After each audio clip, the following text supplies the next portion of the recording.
విజయవాడ దుర్గగుడిలో ఉద్యోగుల అంతర్గత బదిలీల్లో మాయాజాలం ప్రదర్శించారు. పనిచేస్తున్న వారిని మళ్లీ అదే స్థానానికి బదిలీ చేసినట్లు ఉత్తర్వులిచ్చి బదిలీల ఉద్దేశాన్ని అధికారులు నీరుగార్చారు. అవే విభాగాలు ఇచ్చినప్పుడు ఇక బదిలీ ఉత్తర్వులు ఎందుకంటూ విమర్శలు వస్తున్నాయి. దుర్గగుడి అధికారుల నిర్వాకంపై సర్వత్రా ఆగ్రహం వ్యక్తమవుతోంది.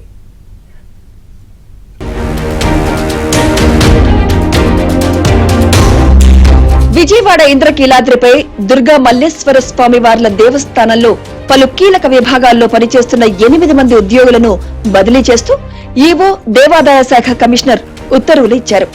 ఈ బదిలీ ఉత్తర్వులు చూసి అందరూ నివ్వెరపోయారు. ఎక్కడి వారిని అక్కడే బదిలీ చేస్తున్నట్లు ఉత్తర్వులు ఇవ్వడం సర్వత్రా చర్చనీయాంశమవుతోంది.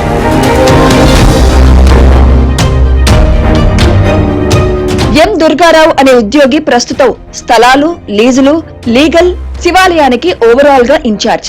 పండగలు, పూజలు నిర్వహిస్తుంటారు. తాజా బదిలీల్లో ఈయనకు మళ్లీ ఇవే బాధ్యతలతో పాటు అదనంగా దత్తత ఆలయాల బాధ్యతలను కూడా అప్పగించారు.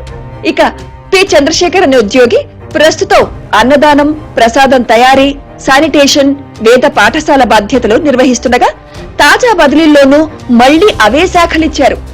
మరొకరు పి సుధారాణి అనే ఉద్యోగిని చీరలు, audit and general, accounts, provision stores బాధ్యతలు నిర్వహిస్తుండగా తాజా బదిలీల్లో అవే బాధ్యతలతో పాటు అదనంగా ఫస్ట్ ఎయిడ్ సెంటర్ కల్పించారు. జె శ్రీనివాస్ అనే ఉద్యోగి establishment, main temple, sub temples, trust board బాధ్యతలను తిరిగి కొనసాగించడంతో పాటు అదనంగా కనకదుర్గ ప్రభ బాధ్యతలు కూడా అప్పగించారు.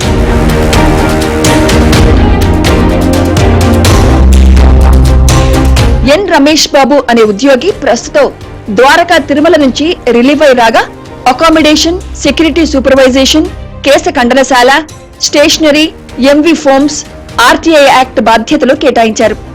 ఎం శ్రీనివాస్ అనే ఉద్యోగి ప్రస్తుతం accounts, IT returns, scrutiny, GST returns, downhill counters supervision బాధ్యతలు చూస్తుండగా బిఎస్ జగదీష్ ప్రసాద్ అనే ఉద్యోగి establishment, downhill counters supervision, వేద పాఠశాల బాధ్యతలు అప్పగించారు. పి సునీత అనే ఉద్యోగి పెనుగంచిప్రోలు దేవస్థానం నుంచి రిలీవ్ అయి రాగా ఆమెకు అన్నప్రసాదం బాధ్యతలను కేటాయించారు. కనకదుర్గ ప్రభ ఎడిటర్ గా ఉన్న కె గంగాధర్ కు మీడియా పిఆర్ఓగా అదనపు బాధ్యతలు అప్పగించారు.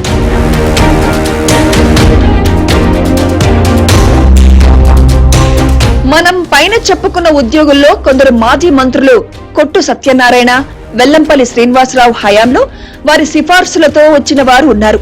దాదాపు 2 ఏళ్ల పాటు వీరంతా ఆయా విభాగాల్లో పాతుకుపోయారు. ఇలాంటి వారిని పూర్తిగా వేరే విభాగాలకు బదిలీ చేయాల్సి ఉండగా అదే విభాగాలకు బదిలీ చేయడం విమర్శలకు తావిస్తోంది. దుర్గగుడిలో గత 2 ఏళ్లుగా పనిచేస్తున్న అంతర్గత బదిలీలు జరగలేదు. వీరిలో కొందరిపై తీవ్ర ఆరోపణలు కూడా ఉన్నాయి.